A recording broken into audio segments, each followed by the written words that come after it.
We back. We back. Welcome back. This is crazy. I can't. We are finally here. Y'all. Last book. You know, it's been such a long road to get here, but I'm feeling a little sad. Years. I know, but I feel sad that it's the last book. Do you feel any type of sadness, Adam? Do you want to answer that question on pod? I don't know. I don't feel sadness yet. But I probably will as we draw closer toward the end of the book. Yeah. I feel like excited. Well, first of all, we're recording 2 chapters today. 1 and 2. In general, baby. They're coming out separate weeks, so don't get it twisted. Yeah, okay? yeah. But reading them, I was like, oh, I really genuinely have not read this, and I have not seen either of these films since they came out in theaters. That is insane to me. This one, I am fully I'm basically in the dark. I remember the major points, obviously, but I do not this whole. I did not remember anything about what happens in chapter 2. I'll just say that. Oh, because that's next week. Yep. Okay. Yeah, next week for y'all. But it was it's it's this week. Wait, the first chapter is Snape. Yeah. Oh, okay, that one. Oh, okay. I didn't remember that at all. I didn't remember Miss what's her name? Miss Charity Burbage. Yeah, Charity Burbage. Mm-hmm. Oh, there it is. Sweet Charity. Sweet Charity. I didn't remember anything about her. I was like, who is this? You were like, who is this? Who is this diva? Men? I didn't even know what house we were at. I was like, where are we? Yeah, you were like, where are? Adam's just so along for the ride. He's like, oh, okay. A manor They don't house? show this in the movie, do they? This scene? Yeah, they do, girl. They do? Yeah. Wow, crazy. It is quite intense. There's something about these last 2 movies that I am not kidding when I say what they do on screen is almost exactly what I pictured in my head, that it is freaky. Whoa. It is scary for me. Malfoy Manor is pretty much exactly what I imagined. Oh. It's wild. I don't know how they did it, but they did. Oh shoot. I was gonna say something about I was just gonna say that of all 8 movies, I should say, I definitely remember 7 part 1 the least. Yeah, that's fair. That's fair. Because it has the least action, obviously, for sure. Yeah. I think most people would remember part 2 over part 1, just simply for the fact that it is the final climax. Right. Yeah. Part 1, the biggest thing I remember is I feel like I know what you're going to say. The dancing scene. Yes, I knew you were going to say that. I knew you were going to say it. Yeah. Yeah. It is obviously it's that had to be that film. That was going to be what it was going to be. Not the dancing, but just that it was that the first part of what goes down and everything. But I think they did a great job of how they decided to split it up. Because they had to decide at some point a realistic kind of ending place that was didn't feel weird. But then it really I remember when I saw the final movie, I don't think you even get a moment to breathe hardly. No. It's just I was crying that whole movie. Scene right into the next. I've never seen that movie since, which is so crazy. Oh, I can't wait. Hopefully we'll be able to watch the movies together. If we plan it out well enough. Oh yeah. But yeah, here we are. The final. Here we are. Final book. Final book. Thanks for everyone that is stuck with us up until this point. Can't believe you're still here. Thank you.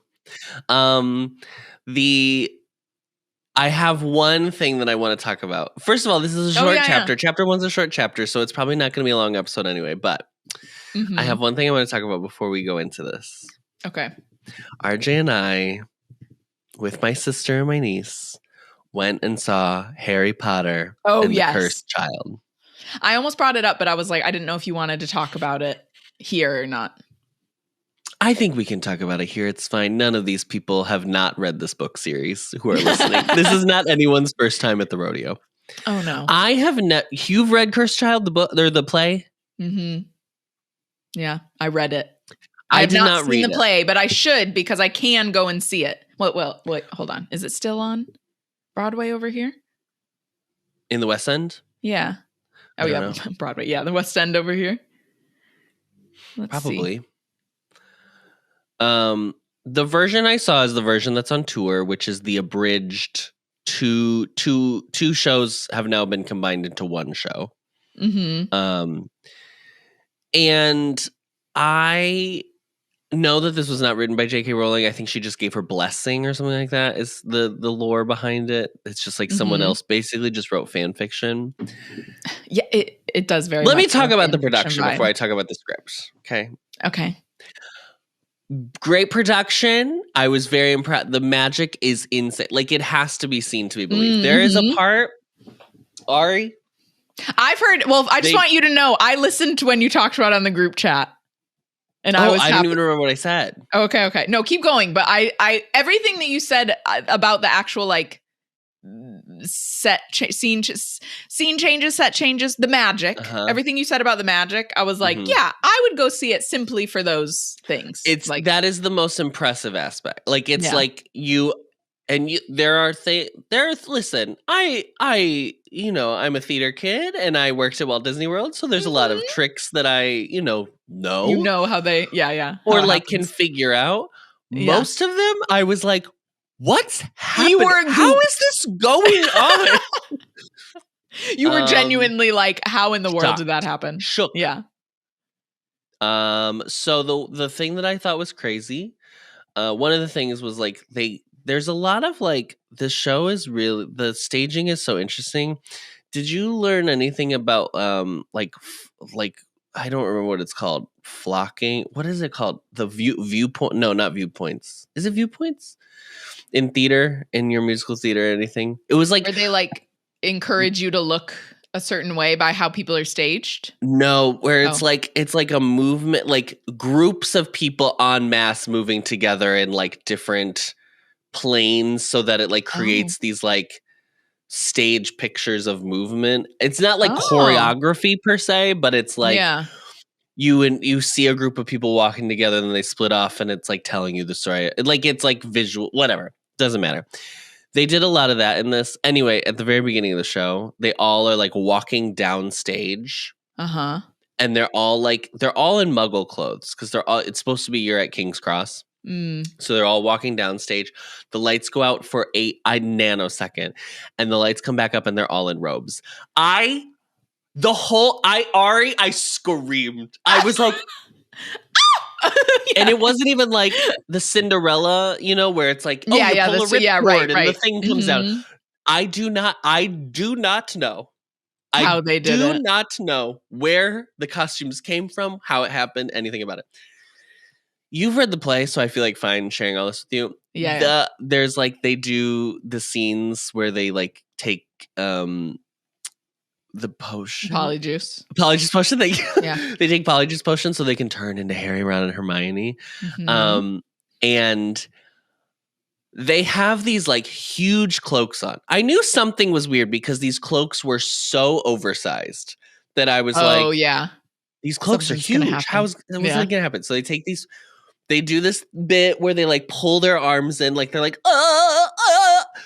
and then their head goes into the cloak and the other actor's head comes out. I cannot explain, because it's not like they swap places. Like, inside the cloak, there are two bodies, but I do not know how they do it. I cannot explain.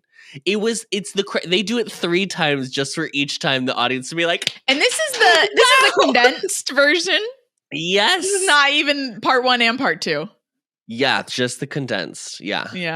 There definitely was a lot of stuff like for sure missing, because the first 20 minutes is just like them flying through the first like 3 years of Hogwarts or whatever, and I was like, oh my God. Yeah, you were like we are racing. I know, it's racing crazy through. Because you start at King's Cross, you go, they get sorted, And then they like all of a sudden they're back at home, and then they're back at school again, and so you're like supposed to be like, oh, we're just flying through the years. Those magic is incredible. The magic is the craziest thing I've ever seen. There's a point where Harry walks out of his office. He closes the door behind him. The door stays on the like plane facing the audience. So like and then it like transitions off stage. So I was like, so the actor for sure is behind the door. Like I knew that as soon as the door closed. I was like, he's not there.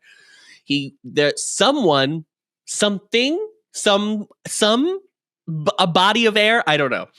Walks to like with the cloak on, walks to like the telephone booth, because like that's how you get in the Ministry of Magic, is like the telephone booth that suck you in or whatever. Right. And makes the call so he can leave the ministry, and the whole cloak gets sucked into the phone itself, and then there's no one there. And there was a body there. I can't. I was like gagged. It was crazy. Is like touring? This is a touring show right now? Yes. How are they doing First of all, this has to be the most expensive show ever. Like, I was like, oh my God, the budget. So much rehearsal every time they get to the new location or whatever. Has to be. Wow. It was crazy. It was insane. I couldn't believe it was happening. I do want to see it. So just shout out to that. I feel like it visually, like, because obviously reading it, I was like, this is fine. Like, I was just like, it very much was fan fiction vibe to me, that I was like, I wasn't like dying to see the play after reading it. I was like, the whole thing about like Bellatrix having a baby with him, I was just kind of like, all right. Yeah, that's what I mean, like fan fiction-y. And I was like, and they never actually confirmed that Malfoy's son and Harry's son are like actually interested in each other. It's all like hinted at, like, so that was like weird for me, that I was like, just confirm it in the end. Come on, like stuff like that. So that's what apparently is like different in the abridged version. It does feel like they basically love each other. Like, it's again not said explicitly, but like, there's a point where who asks, God, what are these characters' names? Albus Severus. Albus Severus. James. He asks him like who he cares about most in the world or something like that, and he says Scorpius, and so it's supposed to be like, oh, that's your fruity. You're fruity. But I guess in the full version, like they both just get married to girls, and like you still have an epilogue of that. And I was like, oh, it's even weird that they felt the need to do that. Yeah. Because famously, the epilogue is obviously the best part of the Harry Potter series. Famously. Everybody's favorite chapter in the whole series is the epilogue in book 7. But yeah, because of how incredible this like effects are, I would like to see it for that, not necessarily the writing. Yeah. And I think like all the actors were great. And I thought that the guy who played Scorpius, I thought he was like really funny, and like really kind of had that kind of like kid who like Scorpius is such a good character because he like grew up as a Malfoy, but like wants to be like it's like if Sirius, what you imagine like if Sirius was, if he wasn't kind of like popular, like Sirius being like a goofy funny guy, came from like a family that's not the greatest, so he's kind of like got not a chip on his shoulder, but kind of like everybody hates me because they hate my family and it sucks. But like I'm really earnest and like kind of sweet, but like kind of weird. Like that's like the Scorpius energy, and I did like that character a lot. Albus is just a teenager and it's exhausting. Is there one of the kids that ends up in a different? Is one of the kids end up in Slytherin? Is one of the Potters end up in Slytherin, or it's Scorpius that ends up in Albus ends up in Slytherin? Okay. Albus Severus. Okay. Yeah. And I mean, like, listen, the concept of being like, I do think there's a story there that I think is very interesting, and I understand why someone would write, like, she wrote a character. What J.K. Rowling did is so crazy, because she wrote this whole series about, this is why Frodo dies really at the end of Lord of the Rings, because how does Frodo have children? Like, how do you like grow up as being like you save the world or whatever? Yeah. So like the idea of how do you live up to what your father does, and he named you Albus Severus. Like, that's great. Like, there's such pressure. I think that's like ripe for something to be written about, for sure. That's like half of 20th century plays are about like people disappointing their parents. Like, it's like, true, for sure there. True. But it is like, I don't know. It does feel at points. I think the plot mechanics in how we get to like who the villains are and stuff like that feels very fan fiction-y. When we go back in time with the time turner to go back to the Triwizard Tournament, it's like, sure. Yeah. Sure, it's fun. It's fun. If you like Harry Potter, you'll like it just because for the full fact of it's just fan service. Yeah. So that's fun. Yeah. I'm a fan. I like being serviced. I would never read it again, but I would see it.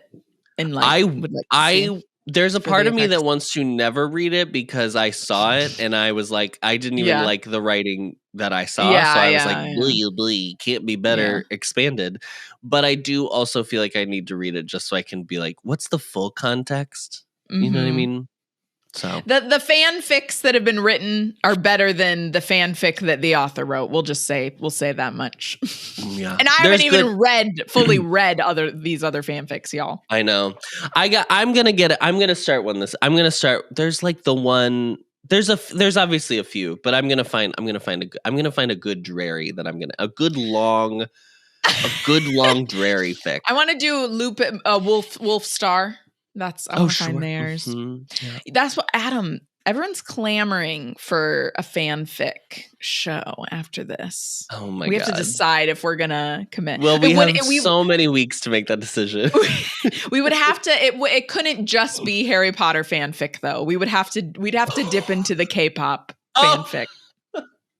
It would just have to be like the best of fanfics. So people are going to read mine, the one that I wrote? Did you write one? Adam, about who? Wait, I don't know this. About who? I'm not telling you. Not on this recorded podcast. Howbin. No, it was not Howbin. Is it a group I follow? It is not a group you follow. It is Zero Base One, but it's not about Howbin. Okay. There's probably a million about Howbin, you know.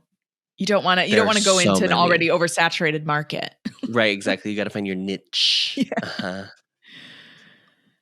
Okay, anyways. Anyway.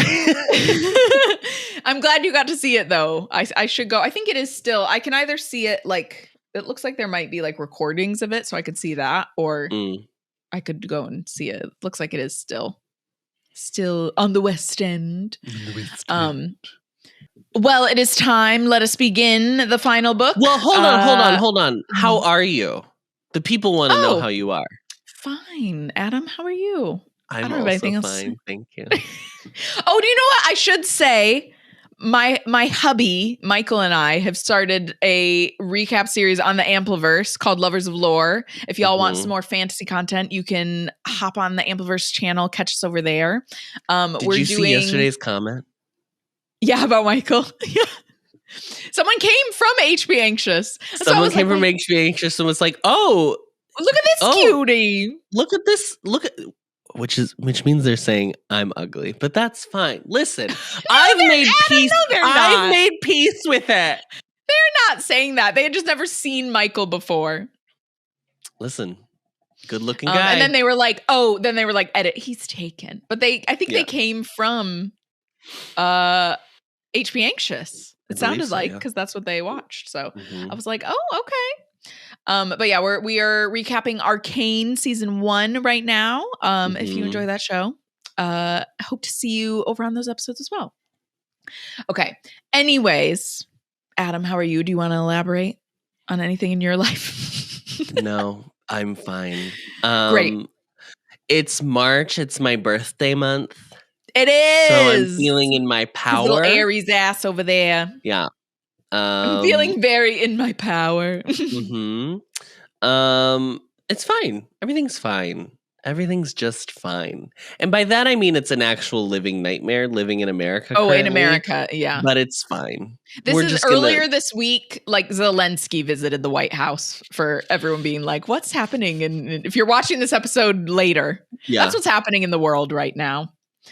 I was just saying to Michael, it's so weird, obviously being American, but like living in the UK while this is happening, because I'm like, it would be embarrassing if I was in America, but in America, obviously we'd all be commiserating. Like, I'm just always dreading the moment someone finds out I'm American and then like wants to ask me about politics. It does not happen very often, to be clear, but I'm just like, I just always think about it that I'm like, anytime that someone hears me speak and like assumes I'm American, because sometimes people will be like, oh, are you American or Canadian? You know, they'll ask, but a lot of times they'll just assume you're American. I would lie. I know. Yeah. I'd be like, I don't know her. Oh yeah, no. Never been there. I'm from Newfoundland. I don't know. Oh. Yeah. It's just it's awful. Did you see it? Did you watch it? I have not watched the full 53-minute me neither. I've seen parts, and it's not good. No. It's not good. It's not. Oh, sorry. I don't know where that yawn came from. Your lungs. But yeah, it's not good. So that's what's happening in terms of current events. Anyways, it's not great in the wizarding world. It's not great in the wizarding world either, Ari. No. Let me tell you about it. Yeah. So this week we read chapter 1 called The Dark Lord Ascending. Adam, can you tell us how he so ascends? In this chapter, we have a meeting with the Death Eaters at Malfoy Manor. And a beloved professor at Hogwarts that we do not know until I was this going to say, we don't know her enough. But I'm sure beloved? She's beloved. Okay. Is murdered, honestly. Just murdered. Yeah. Cold blood. Yeah. So the chapter starts. Oh, before we even get to the chapter, I don't know if your audiobook reads these, but after the page after the table of contents is the first time we've ever had she put quotes in. Oh. So, there are 2 quotes here. The first one I'll read is Aeschylus's The Libation Bearers. This is a poem. Oh.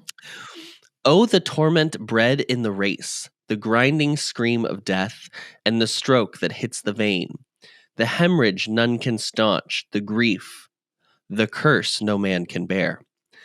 But there is a curse in the house, and not outside it, no, not from others, but from them, their bloody strife. We sing to you, dark gods beneath the earth. Now hear, you blissful powers underground, answer the call, send help, bless the children, give them triumph now. Wow. Okay. This next one is from More Fruits of Solitude by William Penn. Death is but crossing the world, as friends do the seas. They live in one another still, for they must needs be present, that love and live in that which is omnipresent. In this divine glass they see face to face, and their converse is free as well as pure. This is the comfort of friends, that though they may be said to die, yet their friendship and society are, in the best sense, ever present, because immortal. I like that second one a lot. I like that second one. Very nice. So I was like, oh, that's interesting. She's not done that before. Okay, just wanted to shout that out. Okay, the chapter starts. Yeah. 2 wizards meet on a dusty road, pointing wands at each other's chests until they realize who they are. So we've got Snape and Yaxley. Of course, it's going to be Snape right off the bat. They are meeting up. They run into each other on the way to the Death Eater meeting, the Death Eater conference. Just casually. Yeah. Which is weird because they were not doing the same thing. So I was like, they're both commuting, you know. They're commuting. They're commuter businessmen. Yeah. They go. We get this long description of this like beautiful house and these beautiful grounds and the hedges and the white peacocks and the whole thing. Stunning. Yeah. Yeah. This is Downton. This is the Downton Abbey, girl. Malfoy Abbey. Yeah. Yeah. We get inside the house, and Yaxley and Snape enter this like boardroom, basically. It's like this described as this like long dining table, basically, where all these people are around. But in my mind, I was envisioning like a boardroom. In Mary Poppins, the really long table when they have the meeting at the end. Yeah. Definitely. So they come into this room. There is, a bunch of Death Eaters, a good number of Death Eaters around this table, and there is an unconscious figure upside, like just floating upside down over the table. We don't know anything about her. No one is looking at her. At this person. They don't even say girl at first, but it is a girl. No one's looking at her. Adam. A woman. No one's looking at her except for the one pale person who keeps glancing up at her. The only pale person in the room. Well, there's a couple more, but one has turned yellowish, so we'll get to that in a minute. But yes. So immediately you're like, oh, it's Draco. Yeah, even not remembering the scene in any way whatsoever, I didn't even. Oh no, I did realize that they were Malfoys because they do say Malfoy Manor at this point. But even with just knowing it's just a pale person glancing up, I was like, oh, the nervous pale person. It's going to be Draco Malfoy because he's not fully on board with this. Yeah. So they asked to be seated. Snape is seated at Voldemort's immediate right. Seems very big. Right-hand man. He's worked his way up the ranks. He's basically vice president of the institution. Yeah. And they both have information that they need to reveal. They've infiltrated certain groups, and they have info. Snape reveals that the Order of the Phoenix is moving Harry on this coming Saturday at nightfall to a secure location, from one secure location to another secure location. Yaxley immediately is like, oh, actually, I heard differently. I think your info is wrong, girl. Actually, I heard that they're moving him the night before his 17th birthday. So July 30th. July 30th, because his birthday's the 31st. And Snape immediately is like, you heard that from, I don't even remember who he said. Oh, he heard it from Dawlish. He was like, Dawlish is constantly getting confounded, so you can't even trust him. There's this moment where Snape and Voldemort hold eye contact really heavily. Yeah. I have a question about occlumency and legilimency. Legilimens is when you're reading the other person's mind. Occlumency is the block, right?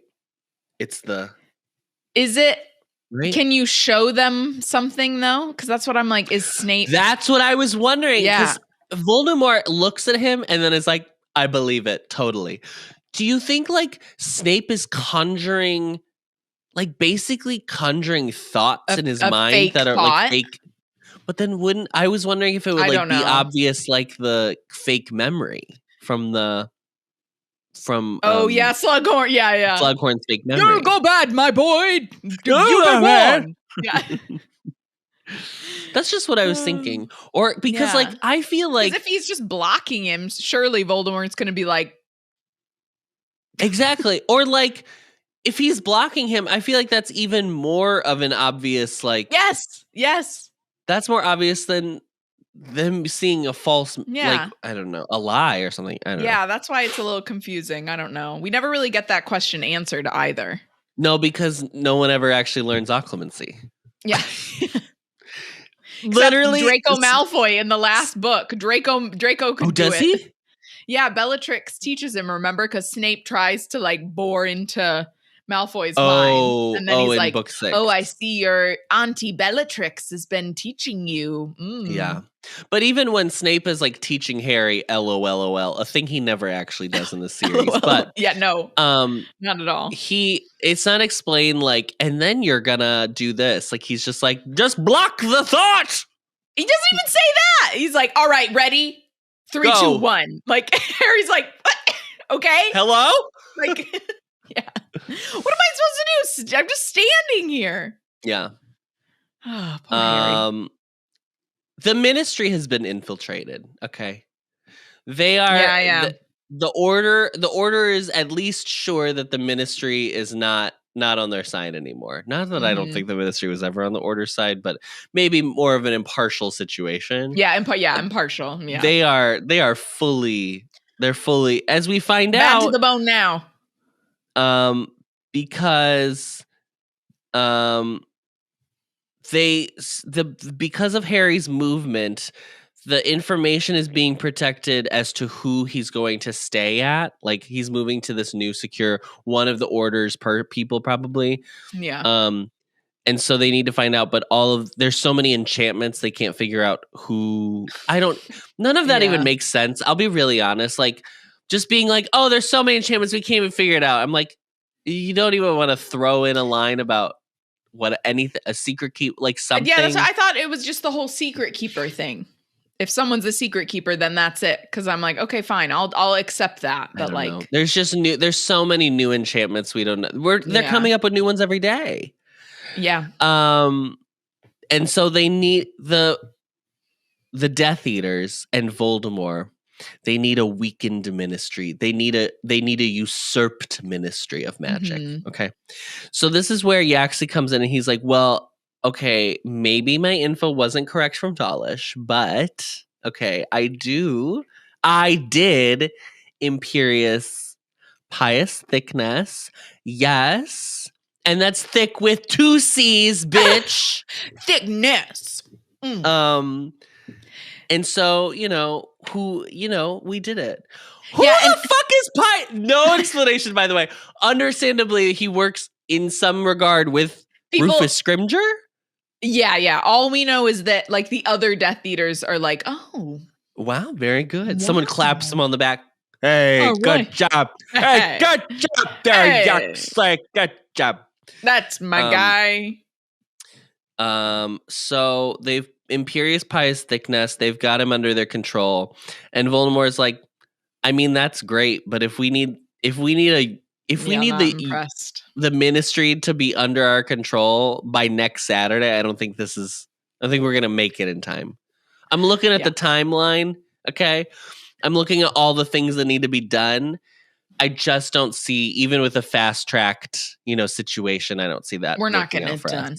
So we're going to try to get Harry when he's out in the open. And then Voldemort's like, and I'm going to be the one to do it, because at this point, Harry Potter should be dead.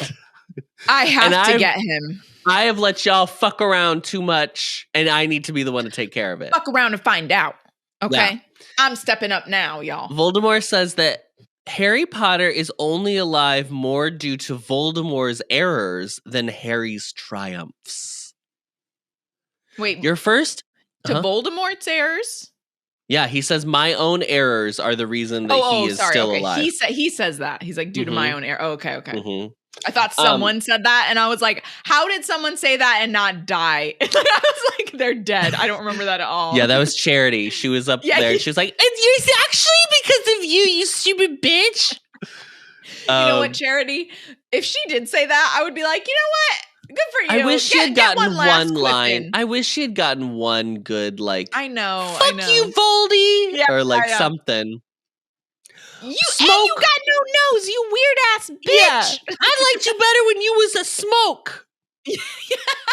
Yeah, that one. We all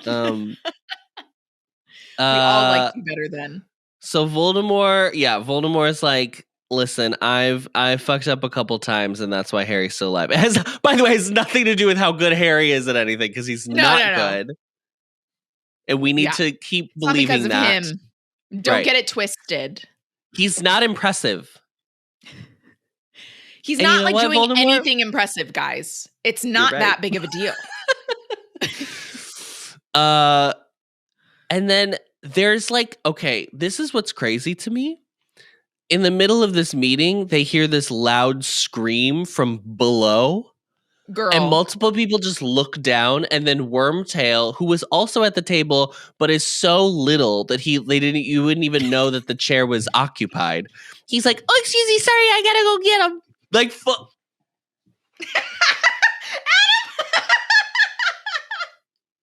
oh, sorry. Let me go grab him. What's that? That was my prisoner.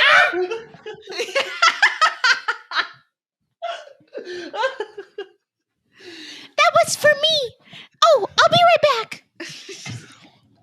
Oh, sorry. That's my DoorDash. I'm so sorry. Give me a second. I'm so sorry. I was feeling really peckish. Just had to order a little something to hold me over. My Uber's here. So sorry. Who is it supposed to be? That I do, Ari. Yeah, I'm asking the wrong person. I do not know. Why are you asking me, bitch? I think it could be Ollivander. Oh, right. Who else do they have in there? It is, right? Probably. Who else they don't is have downstairs? Anyone else yet. Do you think there's a family room down in like a rec room in the basement of the Malfoy Manor? They've got like... Yeah, they've got little treadmill maybe like off old to the side, consoles. table tennis. Maybe like GameCube, and they're playing like Mario Tennis on it or something. Yeah. Oh, yeah. I think it's nice downstairs. That's where they hide their dark artifacts, Yeah. But there's a little button you push behind the GameCube, and then it pops out, and then there's all their dark artifacts. Love it. The dark GameCube. The dark GameCube. I think it was... I think the only person that... I think it would have to be Ollivander, because it was him that was taken most recently. No one else is... Or we don't know that he was taken, but he's disappeared. Yeah, he was on the run, but then we think... He was on the lam. He's on the lam. So Wormtail's like, so sorry. I'm going to go take care of that. I'm going to tell him to be quiet. One quick sec. This is where some muggle things would be helpful. Like, just put duct tape on him. Oh. Our mind went to completely different places. I was like, yeah, get a Ring camera. You just check on it. That too. Then you can just be like, sorry, let me just pull it up. Let me get my nanny cam out. Hold on. Stop. Motion stop detected. Yelling. You can like talk into it. Stop yelling. We can hear you. Yeah. So sorry. You're being too loud. We're trying to have a meeting. I will come and crucio you. Bitch. We're having a meeting, yeah? The meeting is still happening, and I know you can hear us. I know you can hear. Okay? I don't appreciate like you this. to not interrupt, as we are having a very serious meeting upstairs, okay? This is our annual report. I know you're We have shareholders on the line. The DoorDash has not arrived, okay? So I don't appreciate you howling. Okay? Jesus. We're back! We were back with the Pettigrew when you fell off your chair. Me falling off my fucking chair. Okay, so... Yeah, listeners, if you're listening and you didn't watch that, you better head over to YouTube right now and rewind to that bit. I'm realizing in this moment, as we're talking, why my next question, I actually just answered it. So my question was, because Voldemort's like, his whole thing was, he's going to kill Harry. Yeah. And then he goes, so I need someone's wand. It's so weird to me. All these Death Eaters are like willing to lay down their lives for him, but they're not willing to just like give him their wand. Because then because they're defenseless, right? They don't want to be, they themselves. But then he's not going to send you anywhere defenseless. He's not going to use you. I would be like, take my wand. Take my wand, please. And I'll hold down the fort. I'll stay here. I'll just stay here, and I'm going to make sure Yeah, I was gonna say maybe they're afraid of him, but they're afraid of him even if they have a wand. So that, yeah, you're right. Just give him your wand, and then he'll be like, "Thanks," some of and you then you'll be like, should learn how to do spells without wands. Hello. Famously, Harry Potter. Oh no, he had a wand. No, there are some situations where they haven't had wands that they do magic. Like the kids do a bunch of magical things without wands. So it feels like it would be possible somehow. And if you go with what Hogwarts Legacy says, allegedly, is that the African school, they don't use wands at all. Oh, yeah. Yeah, see? They've got it figured out. And that's allegedly canon. And that's canon. They've got it figured out. But Africa has advanced magic. That's ancient magic. You know what? Since we all, like, human beings originated in Africa, on the continent. Yeah. Like, that is old magic, bitch. You know what? And that's right. Give African people like the coolest magic. Thank you. I just want to see what it is. Yeah. Yeah. Did you get to see it in the game? Did RJ play the game? No. Yeah. I haven't played it either. I don't think you do because you don't go to Africa. She's just like, she's like a transfer student. Oh, okay. So she ends up getting a wand because she's a Hogwarts. Okay. Her mom is like a professor. Okay. Of gotcha. Transfiguration, I think. Okay. No, divination. Okay, so Lucius is like, he does not volunteer his wand. But Voldemort's like, well, you don't need it. What are you doing? I don't think you need that. Hand that over here. Lucius looks terrible.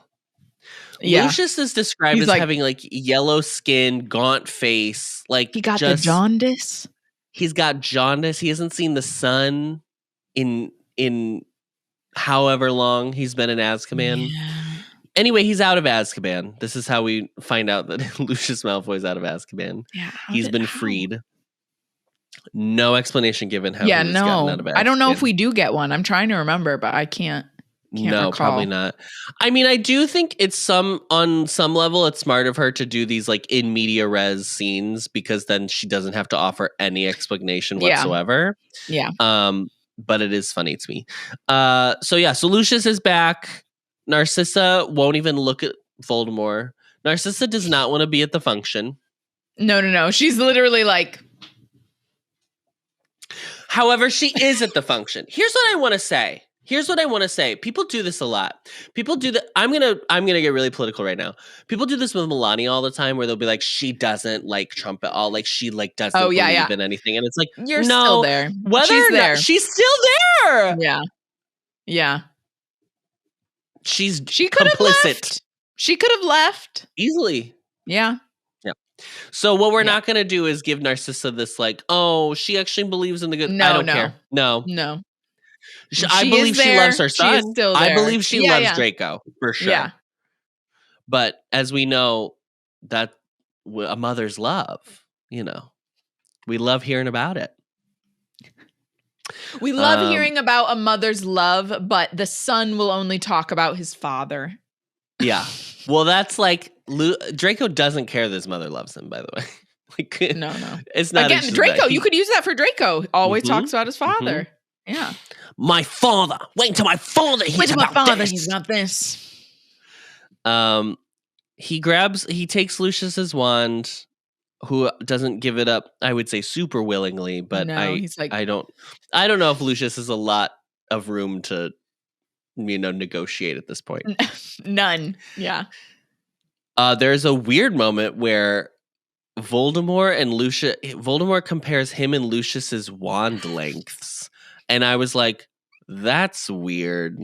And obviously that. So I was like, obviously we see what's going on there. Right.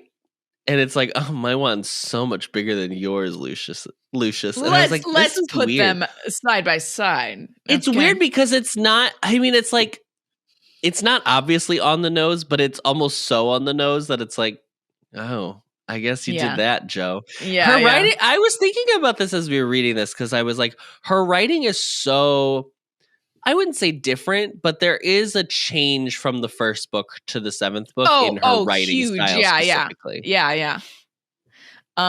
I am listening to the first Harry Potter book to fall asleep right now. Like, just I always do that. If I wake up in the night, I have a book that I'll be like listening to help me fall back asleep. Yeah. And it is. I listen to the Bible. You ever read it? I was like, are you being serious? Can you imagine? You ever read Exodus? I was like, it's great. Watch like RJ's mom would say something like that.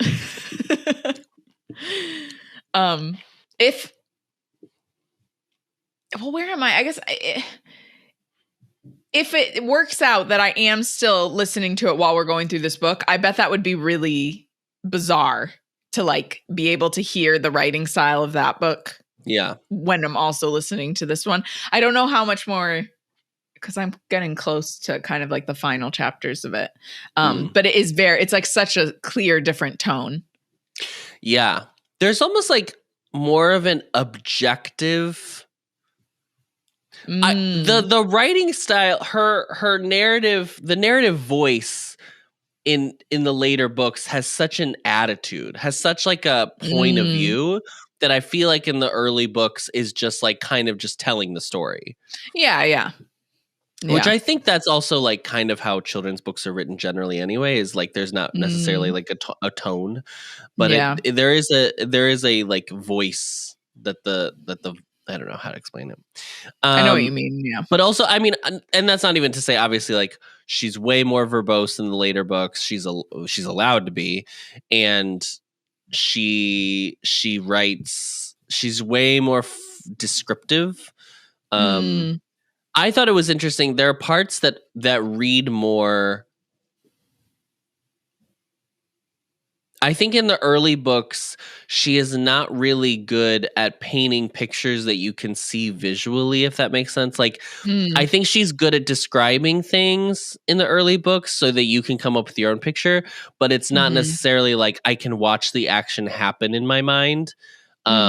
Whereas I think in the later books, she's just gotten a better feel of like how to write kind of action in that way, or just different devices. Like there's a part, and we'll talk about it next week, but there's a part in the chapter 2 where Harry flashes back to the Mirror of Erised conversation, and she actually puts the direct quotes in it as like if he's rehearing them, and she would have never. I mean, it's obviously pointed that it's the final book in the series, and she's harkening back to all these things, but like she would never have written it like that before. She would have been like, he remembered the thing that Dumbledore told him about how he wanted socks in the Mirror of Erised or something like that. Like she wouldn't have used the exact quotes, I don't think. Yeah. It felt very cinematic in the way that it was like I could like hear the screenplay. Okay. I would say Lucius and Narcissa aren't thrilled about Malfoy Manor kind of being like base camp. Definitely not. Moment. Yeah. I don't know if that's where Narcissa's whole annoyance with this whole thing comes in, but I would say it's a large portion. Because Voldemort's like, it seems like ever since we got here, you guys aren't like Lucius, you aren't thrilled. Yeah, what's going on there? I thought this was going to be summer camp at Lucius's house, and you're giving not that energy. You know, I was really hoping this was going to have like a bachelor party vibe, and you're really like bringing down the mood. What is going on? No one's getting on the stripper pole. Yeah. Where there isn't a stripper. I mean, I'm just gonna say. Well, okay, Bellatrix is itching to get on the stripper pole. Let's say that. That's what Bellatrix is like, ready to take off her bustier. Because she pipes up, her bitch ass pipes up. In case you thought she wasn't there, because it's been so quiet. She is there. Yeah, she is not sitting at the right hand of Voldemort, which I think is very interesting. No, she is down the table, isn't she? And she says there can be no higher pleasure than having the Dark Lord use the Malfoy Manor. I need to know, is her husband a cuck? Where is he? He's in the room. Mr. Lestrange, whoever you are, he is not satisfying Bellatrix's needs. And that's all I'm going to say about this relationship. Yeah, I don't know. I think he is like he makes it, doesn't he, till the end? I do not remember. Let me look real quick. I don't remember much of this book, but I definitely did not read there being this like sexual thing. And now that I'm reading it as an adult, it's so written as like she leans toward him and like looks up at him with adoring eyes. And I was like, oh, she's like horny for Voldemort. It's weird. Yeah, it is really weird. I'm trying to see what happens. I don't think that is conveyed in the Helena Bonham Carter performance. Yeah, I would. They don't even give her a husband. I don't think in the she's just Rodolphus Lestrange. Yeah, Rodolphus. Yeah. Oh, okay. Is there a picture of him? Was there an actor? It looks like there's like a weird kind of like cartoon. Here, I'll send you this cartoon sketch of him. Yeah, because like it wasn't even until last book when you pointed out her last name is Lestrange, so she had to have married someone that I was like, oh, she's married. Like as a child, I was like, oh, just her name's just Bellatrix Lestrange. Yeah, I guess I sent it to you in the Lestrange. On here. Let me see what happens to him. Oh my God, no, he doesn't even die. He fought in several battles of the Second Wizarding War, including the Battle of the Department of Mysteries and the Battle of the Seven Potters. After Lord Voldemort's defeat, Rodolphus was imprisoned in Azkaban once more. In 2020, he escaped from Azkaban once again and set to look for Voldemort and Bellatrix's illegitimate daughter, Delphine, informing her of her destiny and heritage. And I think that's it. Who the fuck is Delphine? Isn't that the daughter in... Oh, is that the girl in... Yeah. Oh my God. See, that was the part that I was like... Yeah. So the whole thing is just Voldemort's daughter. Okay. Yeah. Yeah, okay, yeah. Okay, I guess. Whatever. Yeah. Not for me. Yeah. Not for me. But yeah, Bellatrix is hot for Voldy. And then Voldemort makes fun of Bellatrix by asking about her niece because Tonks, as we find out, has gotten married to Lupin in the past week. Yay! Hooray! Which obviously we celebrate here, and the Death Eaters found absolutely hilarious because he's a werewolf. Lupin's a werewolf. Can I ask a question? Sure, I'd love for you to ask a question, Ari. Surely. Oh my God, you sounded exactly like Nan. Oh, really? To my ear. I am assuming Greyback is somewhere in this room. Is he just That's a good question. In there? I was like, the whole time I was like, but y'all have Greyback very involved. Maybe he isn't allowed on these meetings yet. He's not. He doesn't have that status. But I think, yeah, because I think in the movies, I think it makes it draws like he's supposed to be like a Death Eater. More involved. But I think in the books, he's still like segregating each kind of like thing that is under his, like, he's not going to bring a troll in to these Death Eater meetings. No. Okay, yeah. So he just must not be in there because I'm like, yeah. I just wondered what he would think of that. But yeah, he must just not have that. He doesn't have that high clearance. No, and I think also, I think it's surprising that Voldemort even has all the Death Eaters come to these meetings because there's no way he likes most of them. No. I'm surprised it's not just like, here's me and my little cabinet. And then they go out and they tell you the information. He likes to give a little performance, though, doesn't he? Oh, my God. Yeah. He's so performative. Yeah. So Lupin and Tonks have been married. Congrats to the happy couple. Everybody laughs because isn't it funny that a member of the Black family married a werewolf? Ha ha ha.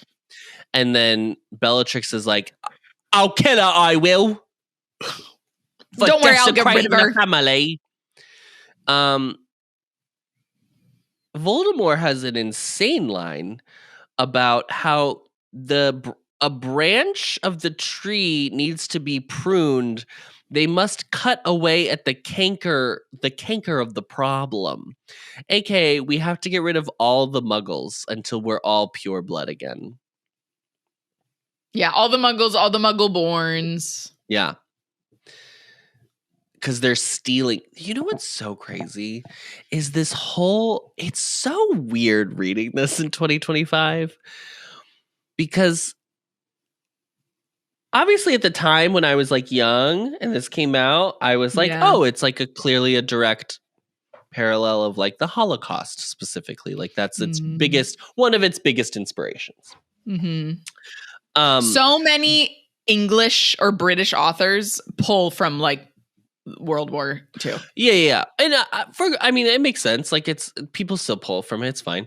But it is really, I think in my head, because we learn about World War II in such a big way, that I have never been like, oh, World War II was very specifically horrendous. Obviously, I'm not discounting any of that. So, like millions of people died. But it is also just another, it was a very successful rise of fascism. And that's really what this is talking about, which is almost like weird that like Wicked also is coming out at the same time because it's about that too. Yeah. But it was like weird reading this because I was like, wow, it's just creating a minority group of people that you can scapegoat and say like, well, once they're out of here, we're going to be fine. Yeah. It's actually going to be fine. Yeah. And what's crazy is that never works. And yet people continue to believe that there's an easy solution. Yeah. Whether or not the fact the solution involves literally murdering people or not. The fact that people simply believe that all the ills of the world, all the problems, that there's like a convenient solution. How? Blamed onto a minority group? How? Like, yeah. How do you think there's an easy answer to all the... Also, I'm sorry, did we not take the same history class? Like, it's just like, you should know. Girl. What this is. I don't know, girl. Yeah, I know. I don't know what's being taught. And we went to public school in Indiana. So thank you. I know that, you know, we weren't getting the best education, but we were given a clear understanding of what went on there and that it was not good. So I just don't understand, like, what's the term when it's a propaganda? Like how many people just aren't educated around what propaganda is and looks like and what it's like when you're experiencing it. Like, I'm just like, surely you know how to recognize propaganda, right? No, but that's I think the whole thing about being like, well, I think humans, to our own detriment, find storytelling, like want to always craft things into a narrative that can be understood easily. And it can always come back to good versus evil, even though that simply doesn't actually exist. Like, I think goodness can exist and evilness can exist, but there is not like this like harbinger of like, this is a good person, this is an evil person. No, and when you black and white the world to such an extent, that's when it's like, that's how you end up in a situation where it's like, well, there's evil people and then we just get rid of them. And it's like, but everyone's idea of who is evil is very different. It's so different. Maybe we should all just not recognize that we're very complicated. And the complication is what makes us human. I thought you were gonna... We're all gray. Nothing is ever black and white, y'all. I think... Which sucks! Because it's a lot of thought you have to put into everything, which is annoying. I think for some reason I thought you were going to bring up the fact of like how people are going like white conservatives are going to see Wicked and like thinking that like it's about that. Yeah, like that's what I thought you were going to say. And I was like, that too. That's crazy. I don't know what to say to you. Like, I can't help you. Yeah. Why do I even try? Why do we even try? No. It's specifically like white women, conservative white women. Just like, it's crazy. It's crazy. People are like, Elphaba's Trump. And I'm like, oh, I don't know about that, guys. Oh my God. So she's like, I'm gonna kill Tonks. Don't worry. I'll take care of her for you. I'll take care of her. I would be like, how about you not worry about my family and what's going on over here? How about you worry about leading your little revolution or whatever? Stay out of my family business, bitch. Also, again, your dad was a muggle. Who would the first person to point that out would absolutely be killed? Your dad was a muggle, and how many people they all have to know. That's how he was able to come back to life. Yeah. With his dad's bone. Also, your granddad, who like was the heir of Slytherin, was freaking nuts. Like an unhinged old man. And unhinged because he was inbreeding. Yeah. Yeah. Which is how I know. It's not even worth it. So anyway, they turn their attention to our friend hovering over the table, who's been silent, I guess, this whole time. Silent because she's knocked out, though, right? Like unconscious. Yeah, she's unconscious. Yeah, okay. Voldemort asks Snape if he recognizes her, which he does. And he asks Draco, and then he's like, "Oh no, you wouldn't know her, Draco, because you didn't take her classes. You wouldn't have taken this course. You wouldn't have taken this course." There's no way. How many teachers are there at Hogwarts that you wouldn't know one of the teachers? Do you know what I mean? Is that a dumb question? I'm not trying to poke holes in this. Yeah, maybe you didn't take an actual class with every teacher at Clay High School. Even if I didn't take their classes. You would like recognize them? Yeah. I don't know if I would. Senor Harris, never had him. Sure knew him. Oh, well, Senor Harris is an exception because he was a little social butterfly. Well, that's true. Well, maybe Charity is. She's writing op-eds for the Daily Prophet. She's out there. She's letting her voice heard. She's got life outside the school, you know. Charity Burbage is absolutely leading the drama department, and that's why we don't ever hear about it, because no one takes Muggle studies. You're right. She's what's her name from High School Musical? Miss Darbus. Miss Darbus. Mm-hmm. We figured it out. Yeah, we figured it out, guys. This is again, and it's an example of fascism killing the arts. Yeah. Yes. Yeah. Wow. And the theater teacher would be the one that is like pushing pro-equality messages, you know? Hopefully. Ideally. Yeah, not at our Indiana high school. But they don't. Draco doesn't recognize her, and this is when we find out that yes, she has written an op-ed recently, very recently, for the Daily Prophet. That was like, Muggles are your friends. It's time to treat them as such. There's many things we can learn from each other. Yeah, and Voldemort was like, blasphemy. Right. I mean, it's probably bad enough that she was teaching the as of what we know currently, that she was teaching the course at Hogwarts. Mm-hmm. But then she like went public with this op-ed, so he was like, well, it's time to die. Yeah, he was like, okay. She wakes up enough to plead with Snape to save her, to help her, which obviously he doesn't do. No. This is where the part of like, how do you... I bet we were thinking the same thing, because I was like, I understand it's the whole like, this is like, you see this in movies and stuff as well, where it's like, it's very complicated. Or the greater good, or because of their like, what? It's very complicated, like we were just talking about. Yeah, it's like, because it's like, okay, his mission is to make sure he can help Harry, so then Voldemort can die. Sorry. I know we just started this book, but that's his mission.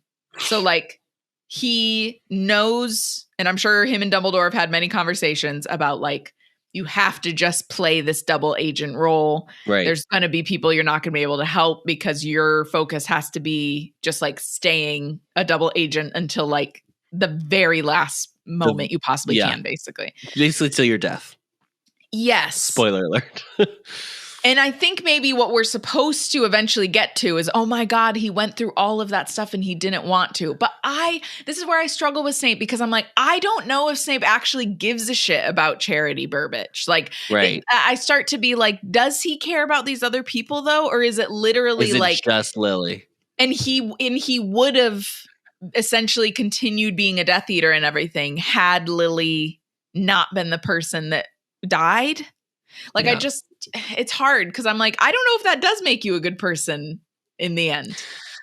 Yeah, I mean, I think that's why people make so many things about like double agent type stuff. That's why there's so many, like CIA kind of stories and stuff like that, because it's like very interesting. And how do you reconcile that with like being a regular person? Yeah. I mean, we never get a moment where we see Snape breaking down because he's going through such a hard time with like, okay, for example, I think I've mentioned this show on here before, Avatar: The Last Airbender.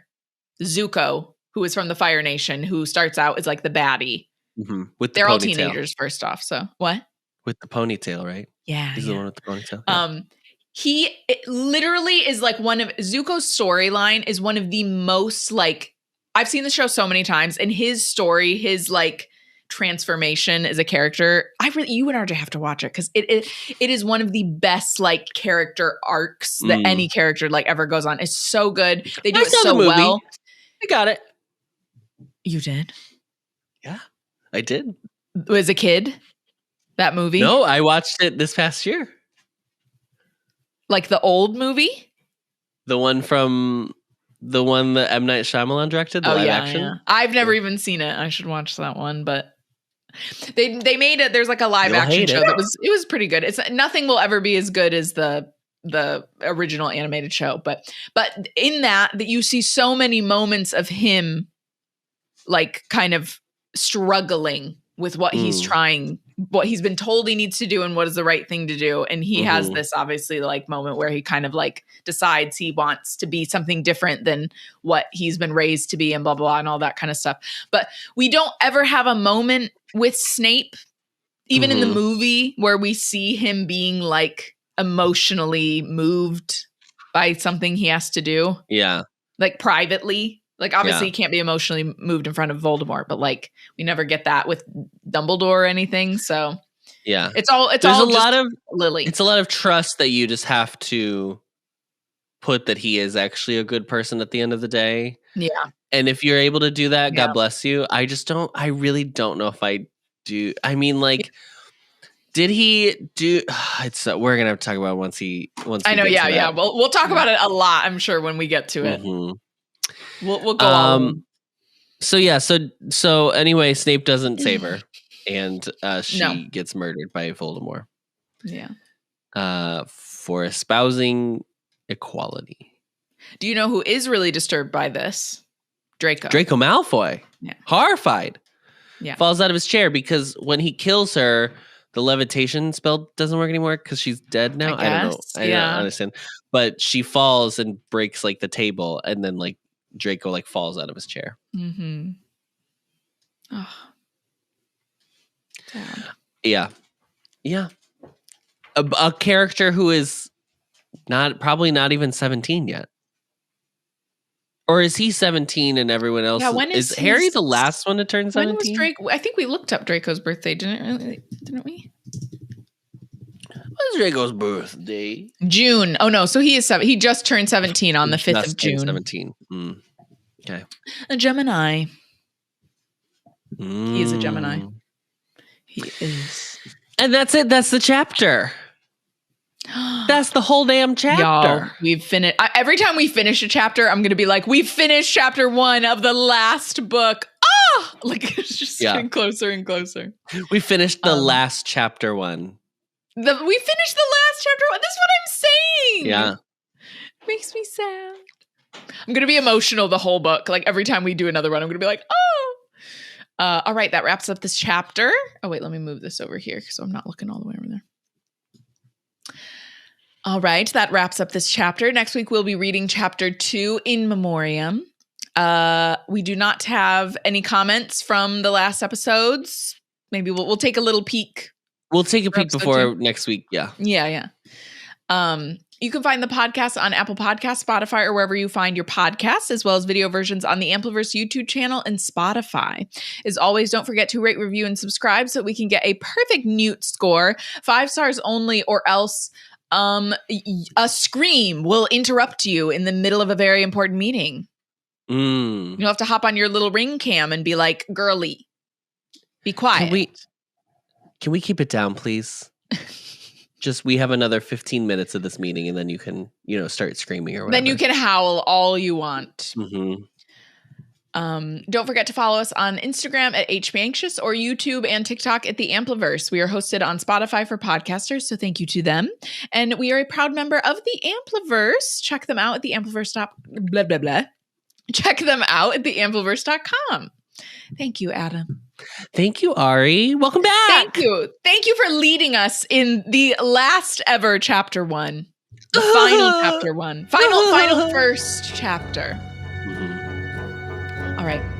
And as always, Knox. Knox.